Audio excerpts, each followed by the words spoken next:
Nah, permasalahannya saya juga nggak tahu pas saya aja jadi korban salah tangkap. Saya waktu di posisi itu malam itu saya ada di rumah sama paman saya. Kejanggalan kasus pembunuhan kasus Vina dan pacarnya Eki masih terus muncul.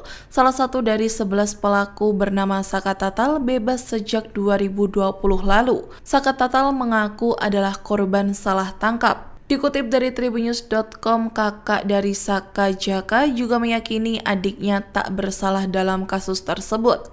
Saka menjalani hukuman penjara selama 8 tahun karena tidak punya pilihan, bahkan adanya paksaan akibat banyak tekanan yang diterimanya. Keyakinan Jaka diungkapkan dalam sebuah wawancara di rumahnya pada Sabtu 18 Mei 2024 malam.